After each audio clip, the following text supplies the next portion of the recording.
We'd like to welcome each and every individual to the Entrepreneurial Awakening Movement, Unleashing Human Potential. And wow, are we in store for an amazing lesson today on awakening ownership, work, and care. And today we're on lesson 2, awakening, seeing like we have never seen before. Give you heads up kind of warning on this.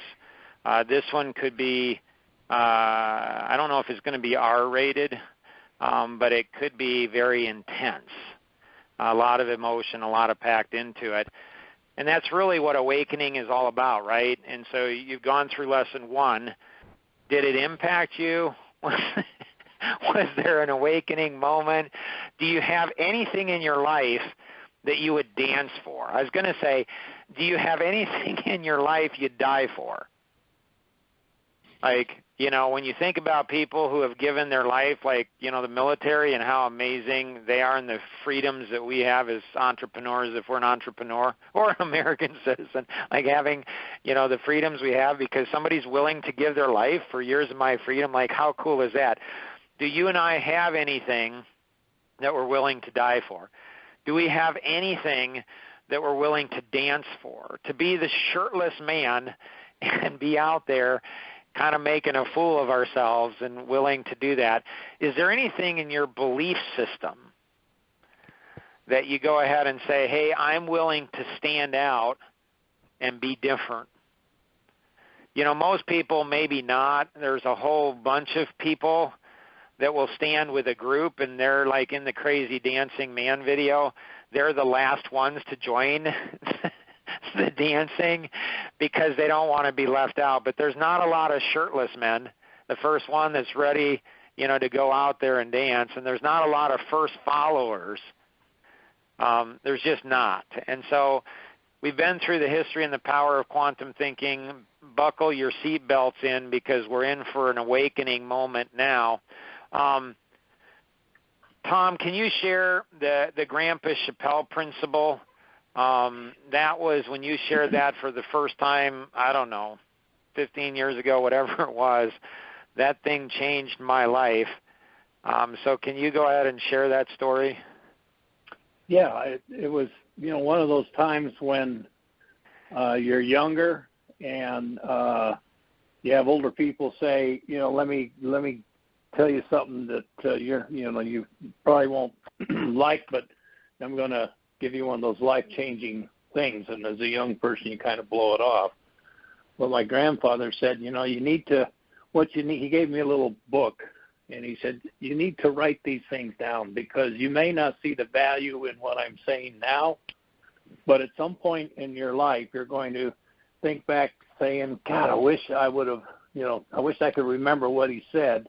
And he said, so you need to write these things down when people who are older than you, who have had more experience than you, who have gone through life experiences more than you, you need to write whatever they say down in your book. And so when I heard that, it just blew me away. My grandfather did not tell me that. My dad didn't tell me that. My mom didn't tell me, and I had amazing grandparents. My grandmother lived until she was 99 years old. Man, I miss her like crazy. My parents both have passed away in the last 4 or 5 years, and I miss them, and they were great, but they never told me this. Nobody's ever in my life, my 3 degrees in business, they didn't teach me this. And so for those that maybe need a translator on it, life lesson, pay attention, life is important. My 21-year-old son so I have 7 kids. Oldest daughter is 32, 6 grandkids. And my 21-year-old son said something to me that probably, Ben, that probably is one of the top 5 things my kids have ever said to me that just absolutely moved me to tears. And he said, Dad, you just told me this like yesterday. He's like, Dad, I don't think I'm learning the lessons in life that I need to well enough and fast enough. I think I make the same type of mistakes over and over again. Like, I love you, buddy. Like, pay attention.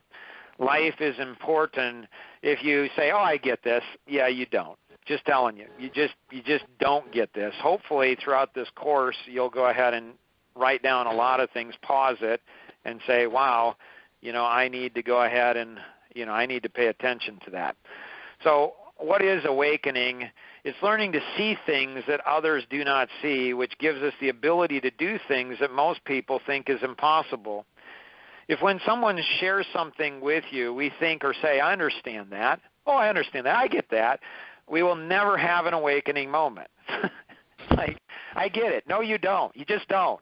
It is through humility, okay, something that could really be used in today's society a lot, through taking massive ownership, again, something that, society could use, working harder than most people have ever worked, again, something that would be beneficial, and caring in ways we've never dreamed of, which create moments of awakening.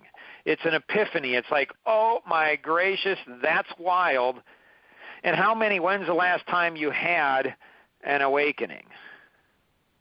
This is really PG. There's things that I could say, having 7 kids, and I'm at the age now where I could talk like that, but because I want young kids to be able to go through it, I won't do that. But think of, when you've really been awakened, like whoa, that was a wild experience. I love that. I want to do that again. I mean, think of that. Like, when's the last time you had that? That's what we're talking about in awakening. And there's 2 things that seem to be, create awakening. One is pain, and the other is pleasure. And pain tends to go ahead and create a lot more awakening than pleasure does. Pleasure is in the moment. You're like, oh my gracious, that's amazing. That was so cool. That felt so cool. That experience was so amazing. Pain tends to go ahead and create awakening over a long period of time. And so this is going to probably seem weird to a lot of people that know me. But Mark, if you say, Mark, how are you doing? It's like I feel like I'm in heaven. I'm in ecstasy. It's like I'm awakening. It's crazy. Like the last, I think it's been 9 weeks. The last 9 weeks have been the most amazing 9 weeks of my life. It's unbelievable, all the cool things that have happened in the last 9 weeks. I mean, you talk about awakening, you're talking about seeing stuff you've never seen before, in the past, the present, and seeing into the future. Oh, absolutely cool. So I'm sure we'll get to that. Entrepreneurs think like this: awakening, ownership, work, and care, but they don't know they know it. Like, what if you ask an entrepreneur, what's the secret to your success? I don't think you'll have any entrepreneur that goes ahead and says, well, it's because I know how to be awakened in an instant. It's not how I know how to take ownership, work, and care. They won't say these 4 things, but that's really what the quantum thinking, connecting the dots, is all about. They don't know how to teach it, though. I don't know. It comes in multiple ways. So it's asking questions, listening, seeing, true intentions, ours and other people. So we often think people hate us when they love us. We think people love us when they hate us. We think people are caring for us when they're really indifferent towards us. We think people care for a group or an organization or a cause, but they're just manipulating that cause. It's like, what are the true intentions? What are mine and what are other people's? That gives us the ability to think differently, that gives us the ability to have capabilities that are just literally mind-numbing, that gives us the ability to internalize things we've never internalized, that gives us the ability to do things that produces the results that we're seeking. So this quantum thinking model is like, it's life-changing in what it's able to do. I mean, it's just really, really cool. And so how do we take this and how do we internalize it, and how do we move through it, the DNA for people, business, and life. And then when we take the internalization, what is the internalization model? Like, if it's going from a surface understanding, I get that. No, you don't get it. You just don't get it. You don't understand what's being said. And so the internalization model is really cool because it takes the questions and it creates an awakening. It helps us to listen, our why and other people's why. It helps us to see, gain new insights. It helps us to understand intentions and purify our own intentions and realize we're not nearly as caring as what we think we are, or loving. That gives us the ability to have radically different types of thinking, which gives us new capabilities for leverage to do even more things, to change. And when we change radically, we can help other people. It's not about other people changing radically. It's about us doing it internally. That gives us the ability to do, this is the coolest thing from Peter Miles, that leads to failure. Really? Yeah, we get it. Well, what do we get? A new awakening. But the challenge is, in today's society, it doesn't seem to be working. It doesn't seem to be working. So I'm a little rough on, I'm a white male over 50. Had amazing parents, grandparents, I have so much respect for, white males over 50, but I also am very, very hard on them. Sometimes they think I'm too hard on them. And so what is it that we should be getting? We should be getting, I'm not that smart. I'm not that busy. I'm not that good at taking personal ownership. I don't really work all that hard, and I don't really care about people all that much. And when this is built into the very DNA structure of who we are, it's crazy what will happen.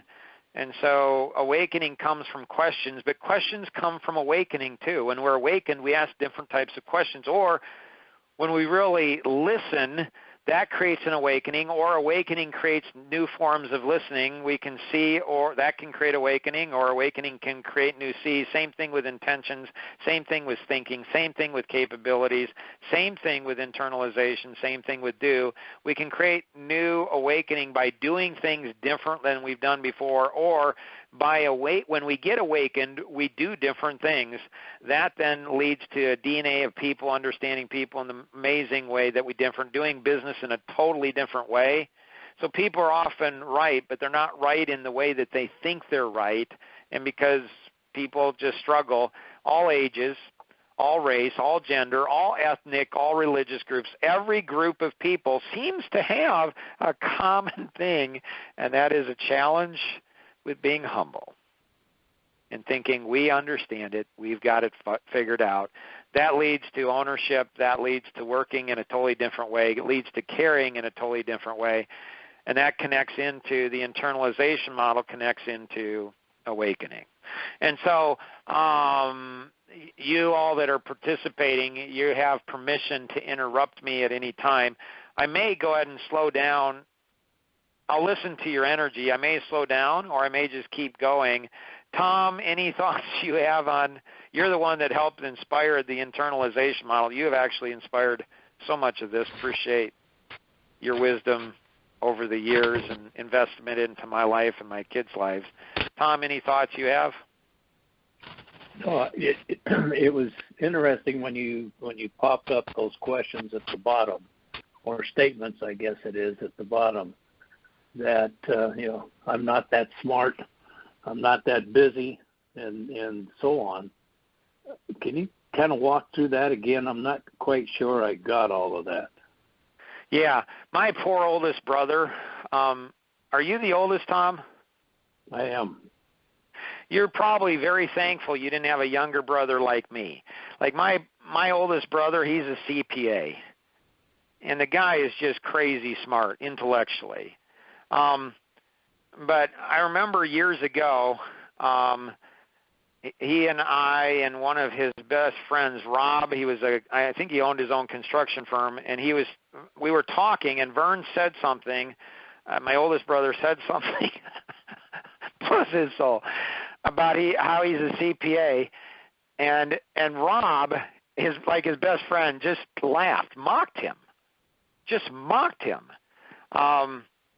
and said, Vern, we know you're busy and important, buddy, because you're a CPA.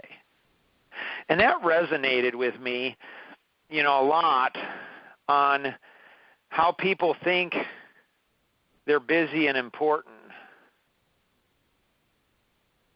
or how they think they're smart. Like the people like John Henderson, he said to me, he's like, Mark, you can learn more from a bad leader than a good one.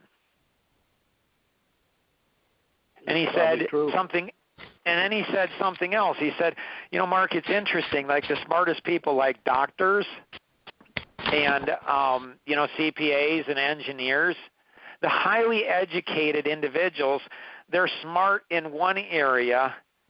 And he said somehow, I mean, the guy, like John Henderson, amazing guy. He's like, somehow, because they're smart in one area, they think they're smart in every area. And I've met that, like CPAs, they think they're smart with technology, or they think they're smart in business, or medical doctors.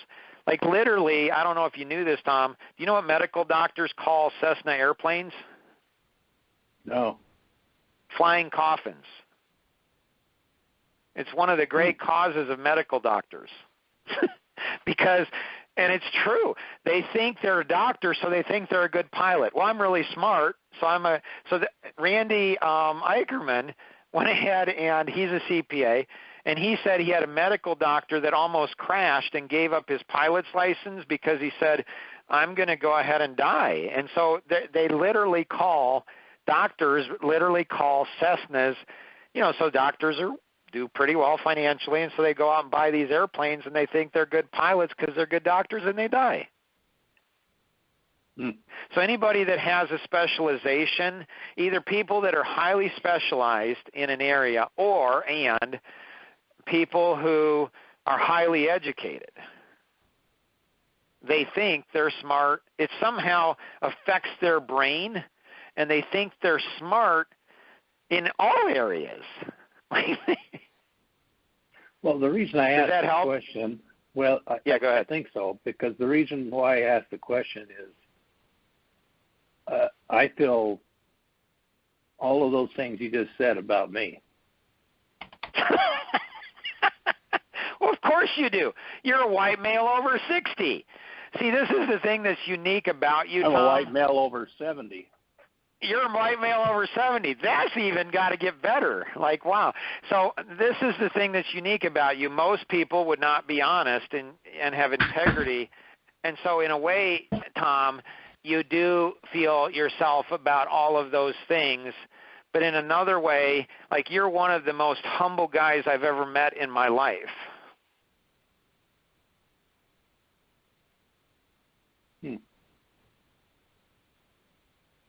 So when you disagree with me, you'll always go ahead and say, Mark, you won't, I don't know if I ever remember you saying, well, yeah, almost never will you go ahead and say, I disagree with you, Mark. You'll say, so Mark, why do you say what you're saying? Why are you thinking what you're thinking? And you do that to everybody, and it doesn't matter what their age is. It doesn't matter what their race is. It doesn't matter what their gender is. It doesn't matter what their ethnic or educational background. Like, you go ahead and don't think of yourself as being better than anyone else. You know really why I say that? Why is that? I learned a long time ago that everybody has different views on every single thing. I don't know of any two people that go down the line 100%. And it doesn't mean it's right or wrong, but I say that because I really am interested in finding out how did you come to that assumption? Because I missed something, obviously. See, and so, Tom, when you say I missed something, obviously, it doesn't matter if it's, you know, a child that's 3, 4, 5 years old. It doesn't matter if it's a teenager. It doesn't matter, again, anything. I've seen you in all kinds of interaction. I've seen you interact with my children over the years. And in every situation, you're seeking to learn before you share anything. And when you share it in a very humble way. So in a way, you do think, yes, you're smart, busy, you take ownership, you work hard, and you care. You do think about you're strong, like you have a lot of confidence, but you have a lot of humility. I mean, it's just it's hard to teach children. It's hard to teach the future generation, something to think about. Opinion is the lowest form of human knowledge. It requires no accountability, no understanding. The highest form of knowledge is empathy, for it requires us to suspend our egos and live in another's world.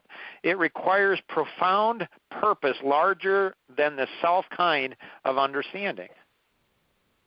Like this is, when my wife shared this with me, I'm like, this is golden. This is amazing at what it is. And so something to be proud of. So again, warning,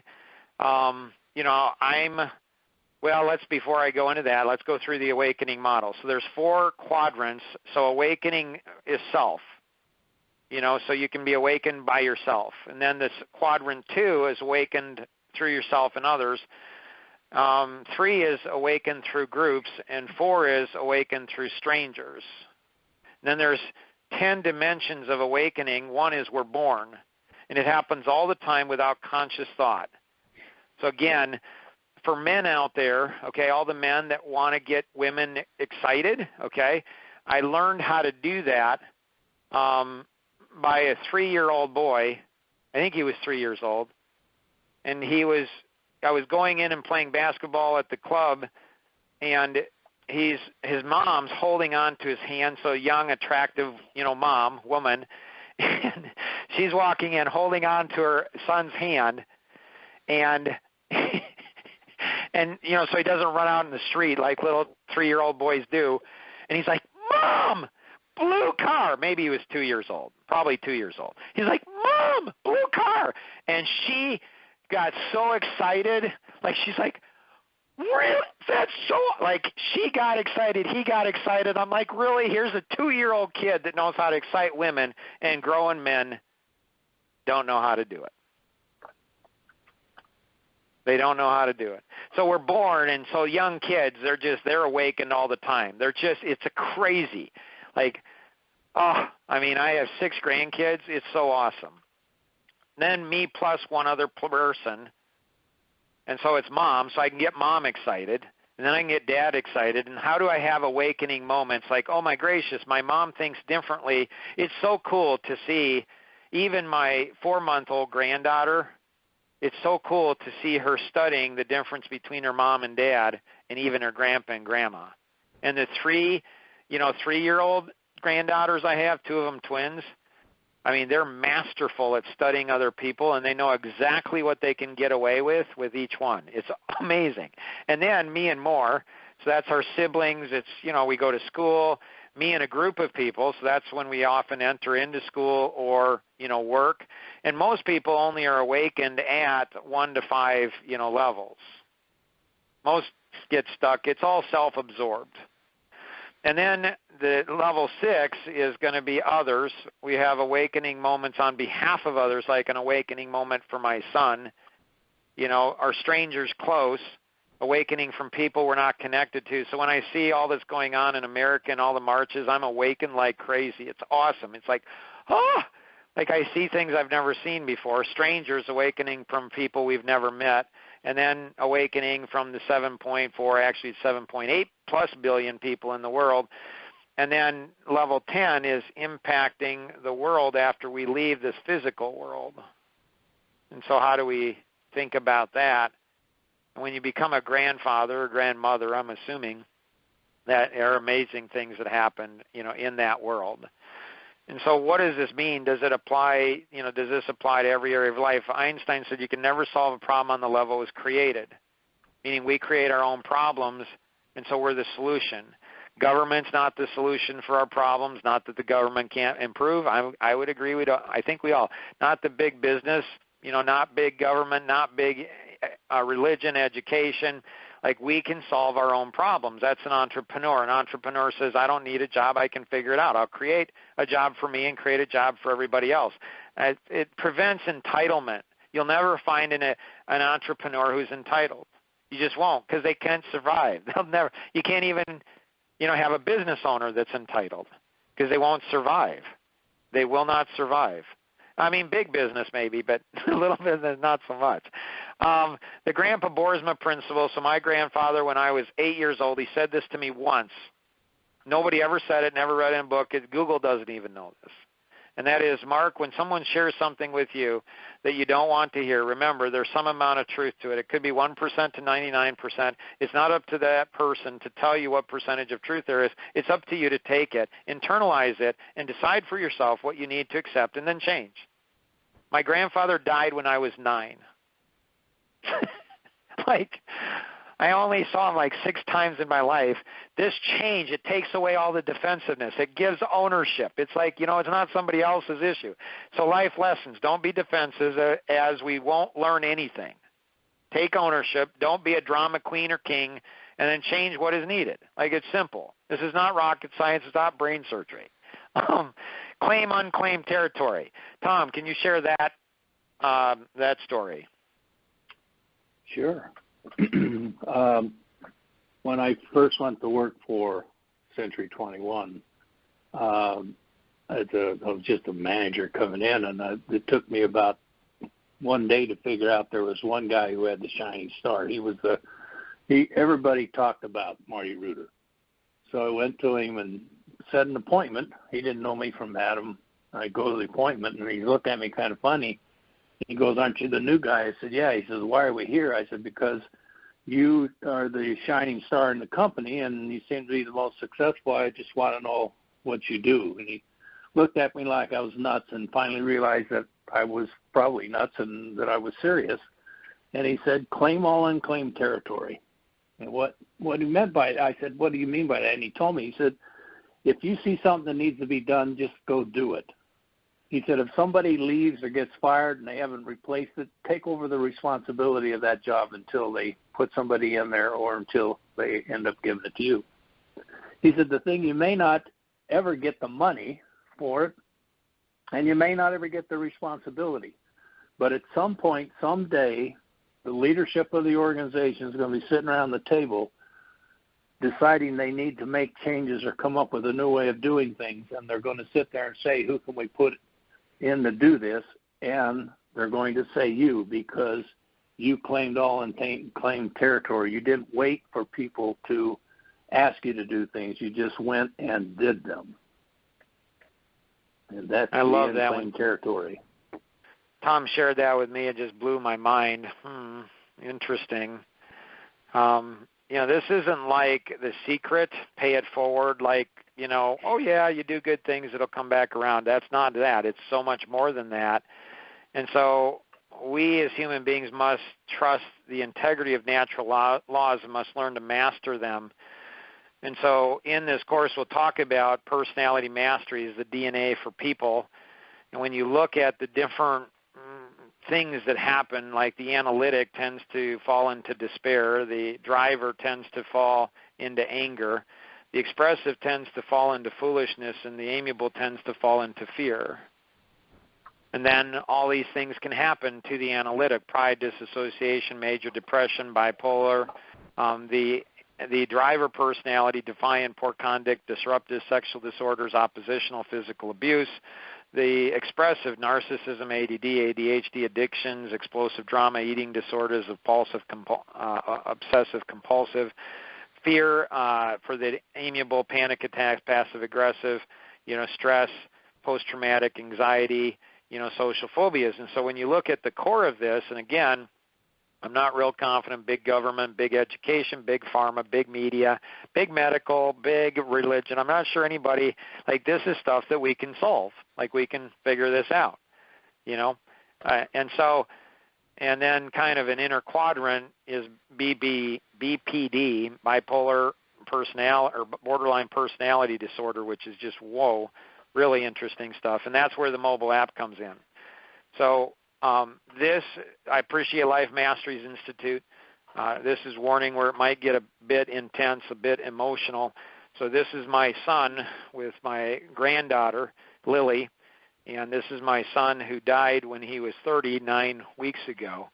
And let me tell you, you talk about awakening, man, that awakened me in the most craziest way. So there's so, like, I was a pretty intense guy beforehand, pretty driven, pretty focused. Now I'm on fire. And so the pain for the last 9 weeks has been awesome. The awakening, the hurt. I mean, my wife and I cry every day, and we have 6 other children, and they cry. It's like it just absolutely, it's crazy. And so this course is devoted to him. And I've developed hundreds of courses, and I so want this to be like his physical, his human being is gone. His spiritual being is still very much, but don't know what all that means. But I'll never go ahead and hug him again. I'll never see his blue eyes. I'll never see. Like, it's crazy.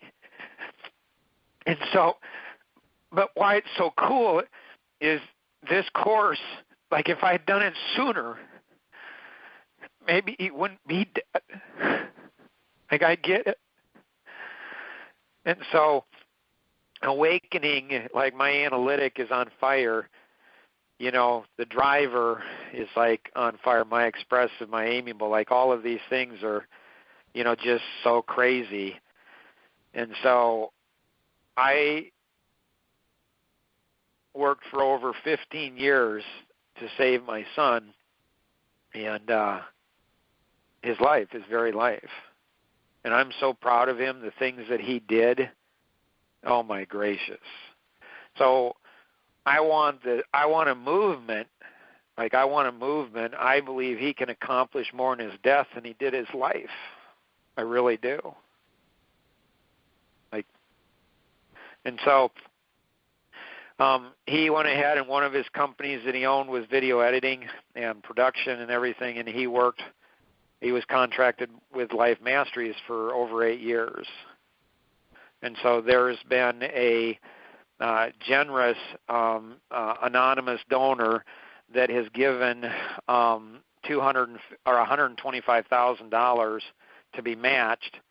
And so if any of these things resonate with you, alcoholism, kids at risk, PTSD, borderline personality disorder, mental abuse, mental illness, drugs, and other types of addiction, if any of those resonate with you, you know, get on board. I mean, even $5. It's not $5, it's $10. You know, 10,000 is not 10, it's 20,000. If you want to go big, 125,000 is not 125,000, it's 250,000. So whatever you give, like whether it's $1 or whether it's, you know, $100,000, it's all important. So give whatever you can give. It'll be matched up to $125,000. So the goal of Life Masteries is to raise $250,000 to help prevent, you know, some really, really hard things, and then to help people to heal, you know, very quickly. That's Tim.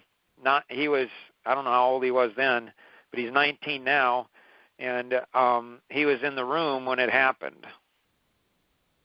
And so talk about PTSD, I mean, unbelievable. Ben is now 21, and so I don't know how old he was in the picture, and they adored their older brother, and he was an amazing older brother. And so the Life GPS mobile app is going to go all over the world, and it's going to change people's lives. I believe it's going to prevent so many things that are just a travesty. And it's going to help people who have been through stuff in the most amazing way. If you haven't joined EC2, I'd encourage you to do that. It's only $20 a month, and I'm telling you, the connections that you would have are just absolutely amazing. You'll be assigned an art mentor, and then at some point 2 art buddies, and so you help them, they help you, and together we can accomplish so much more than we ever could on our own. If you haven't taken the Personality Masteries course, do that for sure through Life Masteries. Unbelievable course, life-changing. Another course that's great is Leverage, the Magical Arts of Positive Motivation and Manipulation. And then the Psychology of People, another great course that you can take. And so we're going to go into the Q&A. right now here. And so for those that are participating live, we've gone through awakening now. Next is ownership. Phenomenal lesson, just phenomenal lesson. Dive right in to it. And we're going to be learning from Tom also the 5 steps to success. We often say we want something, and we don't get what we want. And it's because we don't know how to want in a way that gets us what we want, and we don't know how to do the things that need to be done to get us what we want. And so we're going to be going through that, and that's going to be lesson 3, which is the next lesson on taking ownership. There'll be a short medium pause here, and then we'll go into the Q&A.